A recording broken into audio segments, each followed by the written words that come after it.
Hello and welcome to Daily Current Affairs by Ekam IAS. Today is 20th March 2019 and the topics we are going to discuss is Mines Act 1952, Official Secrets Act, the School Education Quality Index, Delimitation Commission, Map Aided Program and the previous year question revision series. So coming to the first topic, that's a Mines Act 1952. So this is in news because the Labour Ministry, it has announced last month that there has been an amendment which came into effect that women is allowed to work in underground coal mines and also like they can work in night shift in open cast mines. That is why this is in news. So we have to know Mines Act of 1952. So this act is administered by Ministry of Labour and Employment. This is very important. It is administered by Ministry of Labour and Employment.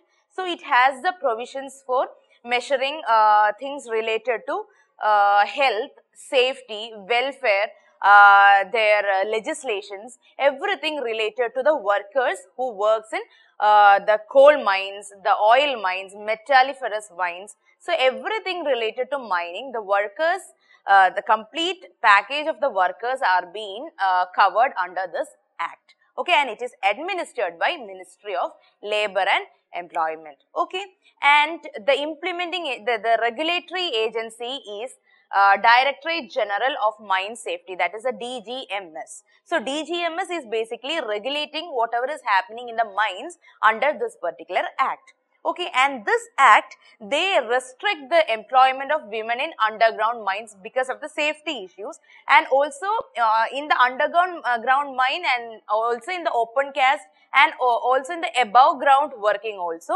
and they have to like work between morning to till only 7 p.m. in the evening. They can't work after that. So night 7 p.m. to morning 6 a.m. that's a night shift. They can't work there. Not even in the above ground mining process. Okay, they can't work underground, they can't work in open cast and they can't work in above ground. Okay, there was no provision for that. They restricted it completely in the Mines Act of 1952. And several women employee groups and the industry and students who enrolled in institutions or who is doing degree and diploma in mining engineering courses, they also came forward and they started representing forums to make government understand that they also have to work. It is their like their need or their it's up to them that they should work or not. So they came forward, and even the mining companies, the requests are coming from the mining companies in order to employ whoever this eligible women, they also wanted to employ it. So the government started thinking again, because the safety issues are somewhat addressed right now. So we should give more opportunity to women at this point, because women are not any lesser than men. So they can also work night shift and also work in open cast or underground mine. They are fit for that. So the government again thought of it, and this amendment came in being in 2016.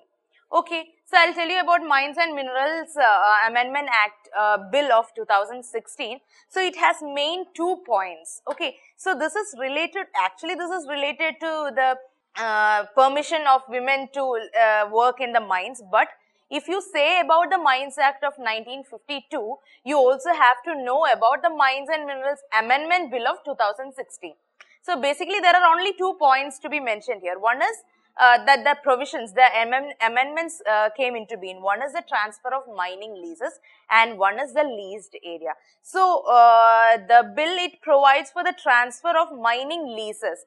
So basically 2 type of people, they mine. Okay, one section of people who mine in order to sell it in the market, and the second section is they mine it for their own use, for their own industry purpose. They don't sell it in the market. So there are 2 types. So who uses it for their own purpose and don't sell it in the market are using it for captive purpose. That is called as a captive mining.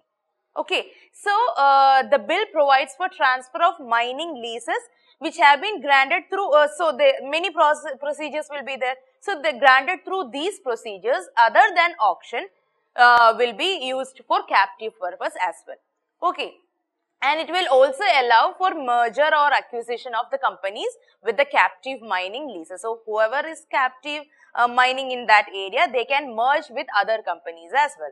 So that is one provision, and the other provision is the leased area, that the bill adds the definition of leased area. So leased area is not only the area where mining is happening, but also the area around it where the mining activities are augmented. So other things like the parking or the plant or everything comes under the mining activities are also the leased area, not only the mined area. Okay, so that are the two main points you have to note in Mines and Minerals Amendment Bill of 2016.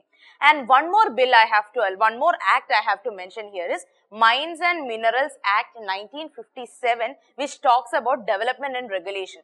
So this is important because the mining sector started being regulated after this act. So this is basically the regulating act. Okay, it specifies the requirement for obtaining and granting leases for mining operation.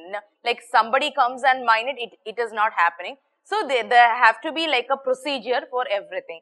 That regulation came after this 1957 act. So that is why it is important. Okay, I hope you understood this. Next is Official Secrets Act. Official Secrets Act is in news because the eminent personalities across the fields, from many fields, they staged a protest criticizing the central government, basically against the threatening using this Official Secrets Acts because they have been doing this investigation stories on Rafale deal. Okay, so the Official Secrets Acts has been used against these investigation stories because they have been seeking information. Okay, so I'll tell you what Official Secrets Act is. This is basically an act of 1923. It's India's Anti-Espionage Act that it has been adopted in colonial era, British colonial era.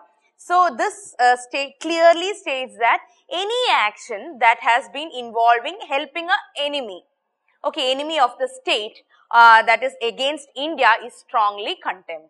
And it also states that one cannot approach or inspect or even pass over a prohibited area in our country. Okay, if government site or a prohibited area is there, even if we cross that or inspect it, approach it, it cannot be tolerated. So that is what is mentioned in Official Secrets Act. And according to this act, helping enemy states can be like in the form of sharing any map or sketch or model of any official secret. It is very, very offensive. Okay, so that is basically the Official Secrets Act, and it recently has a as I told you, has a conflict with right to information. These investigation stories are seeking for information. So in Official Secrets Act clause 6, information from any government office is considered official information. So it cannot be like given to the public.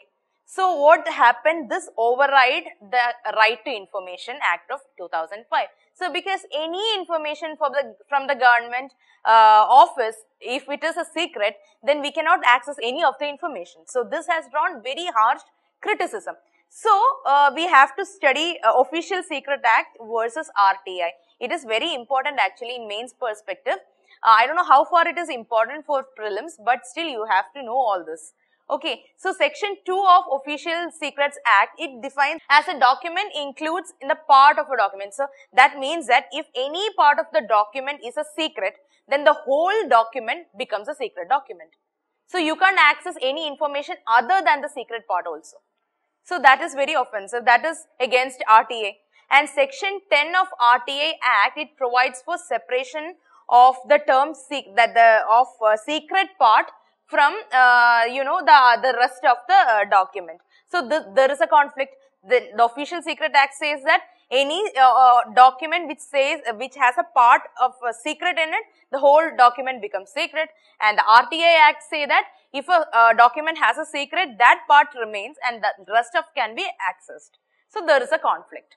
Okay, and this was further fortified in section 8. It states that if any information is exempted or under this Official Secret Act, it can be disclosed if public interest is there. If people are demanding too much and it is in need, even though it's an official secret or it is under Official Secret Act, They have to disclose it for the public interest. Okay, that is the conflict between Official Secrets Act and RTI. I hope you understood this. This is basically very simple, but it's always in news and it confuses you a lot. So you don't have to go into detail. I hope if it comes to main, please do write it. Okay, coming to the next topic, that's a School Education Quality Index. So, School Education Quality Index is in news because the HRD ministry, they have been launching the 70-point grading index, that is to access the school education in the states of India. So, basically we had this School Education Quality Index first. This came first. It is being compiled by Niti Aayog. So, Niti Aayog has 44 indicators. So, this is under the learning outcomes, the access outcomes, then comes the equity outcomes, then governance and management. So, they have different indicators here. But there is another index called as Performance Grading Index, which came very recently. It has been developed by HRD Ministry. So, they have 70 indicators. So, the School Education Quality Index has 44 indicators and PGI has like 70 indicators. So, this is to mainly, it is aimed to help the state identify what their weaknesses are and why are they lagging behind, what should be done, what more intervention should be done for better performance. That is why they are doing it. Okay, and this concerns of grading system that give rise to increased competition between the states and UTs. So, it is like they are not ranking it. They are not ranking the states because ranking means it's very unhealthy. You are ranking, someone is going behind, someone is coming up, and that is very unhealthy. So, what they do is they grade. Okay, so they basically give grades on different aspects for the states, so they'll know where they went wrong and what should be done for that. Okay, so grading is very healthy and ranking is not that healthy. Okay, and talking about Performance Grading Index, PGI, this index, it's basically for helping states to understand where they are lacking. Okay, what should be done in order to upgrade themselves. Okay, and this has been compiled by Ministry of Human Resource Development. So, this index will take assess states on 1000-point grading with each parameter will have 10 to 20 points, like 1000 points. They will be marked out of 1000. Okay, and the 70 indicators will grade state schooling systems like the existing teacher vacancy and how much direct entry recruitments are there, how is the leadership positions, how is the school infrastructure. That will be the indicators. Exactly. So many indicators are there, like 70 indicators are there. So what Niti Aayog is now doing is that they themselves have this index called as School Education Quality Index, but they will now start using 33 indicators of PGI. So whatever indicators PGI have, they have taken 33 indicators from PGI. That is why it is in news, because the School Education Quality Index is somewhat old. But now it is in news because they have been adopting this indicators from PGI. Okay, that's very simple. Now coming to Delimitation Commission, this is in news because the present constituency for election, it is on the basis of 2001 census and it shall continue in operation till the first census after 2026. Till then the same census will be followed. That is why it is in news. So, this news was there in the editorial page. It was a small column in the editorial page. Most of the people will left it unnoticed, but make sure that the small columns are being covered because it is very potential area for UPSC to ask questions. Okay, and okay, talking about the Delimitation Commission, delimitation basically means drawing boundaries. So, it is not for the only purpose is not election. Okay, it can be domestic boundary, national boundary, international boundary for general use and also for electoral boundaries, also electoral use. So, Article 82 of the Delimitation Act mentions about delimitations of electoral boundaries. Basically, it is marking, drawing boundaries only. Okay, it is a process of allocation of how many number of seats and what is their demarcation in territories. Okay, so Article 82 under Article 82 of the Constitution, Parliament by law, they enact a delimitation act after every census. So, once the census is made, according to Article 82, Parliament will constitute delimitation act. Okay, very important. Parliament is enacting delimitation act after every census. And when this act come into being, what the central government will constitute delimitation commission. So, two important points are there. One is delimitation act and one is delimitation commission. You should not confuse it in the MCQ questions. That is why I am telling you, delimitation act is done by Parliament after every census and the delimitation commission is done by central government after the act is been commenced. Okay, two different things. And this delimitation commission, after the delimitation commissions are made, they demarcate the boundaries of parliamentary constituencies as per this act. Okay, as far as now there are 4 delimitation commission till now, that is one was in 1952, then was in 1963, then was in 73 and in 2002. Okay, in the recent one, that is in the 2002, it was set up with under this Justice Kuldeep Singh. He was a retired judge of Supreme Court. He was the chairperson of the commission. And the implementing agency is very important. The implementing agency is Cabinet Committee on Political Affairs, CCPA. So, they are basically the implementing agency of the Delimitation Commission. Okay, whatever they are saying, some people has to go and work there. These people are Cabinet Committee on Political Affairs, and this means that all the future election in India for states covered by the commission will come under the newly formed constituencies.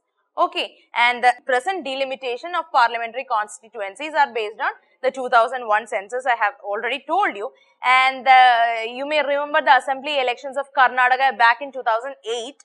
This was the first to use the new boundaries after the 2002 delimitation commission. Okay, so that's all. Now coming to the map aided program, we have BUSI. BUSI is in news. You can pronounce it whichever way you want. You can pronounce it BUSI or BUSI, whatever. So I'm calling it BUSI. So it is in news because the Indian Navy has launched a humanitarian assistance and disaster relief operation. So in this BUSI, it is near the Port Beira of Mozambique. That is because it has been devastated by tropical cyclone Idai. So BUSI is in Sofala province of Mozambique. Mozambique is, as I told, I think I have told you this when I taught you Swaziland. I'm not sure, but this Mozambique, it is one side that the east is covered by Indian Ocean. Then you have Tanzania.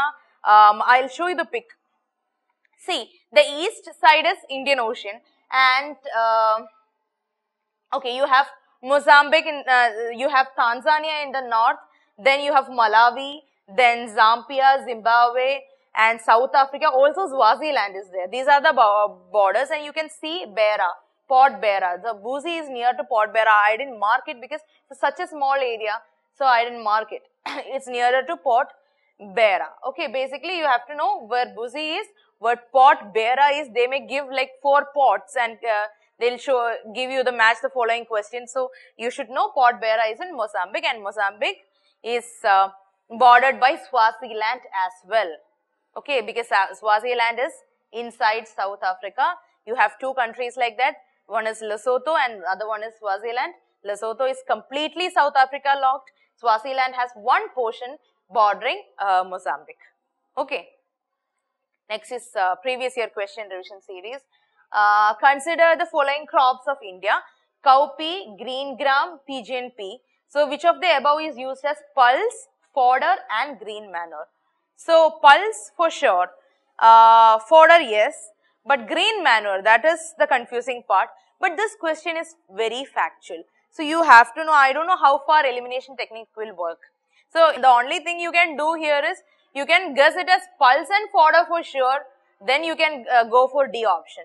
But this is more like a factual question. Okay, and green manure, they improves the precipitation use efficiency during off seasons. So they enhance the soil and the crop. That is what they do. So, all the legumes or crops like cowpea, then the horse gram, the green gram, they all improve the precipitation use efficiency whenever there is it is off season, and they add nitrogen to the soil. They build organic matter, then they control the weed growth and the nematode growth. So it is kind of very efficient green manure. So the option D is correct here. Okay, all of the above. I don't think you can guess it, but if you can guess like 3R pulses, like 3R like very important nitrogen fixing thing, and then you can go for option D. Okay, that's all I can say about it. Okay, that's all for today, guys. So I hope you enjoy the session. And if you have any doubts, please mention it in the comment section. Thank you so much. Good night.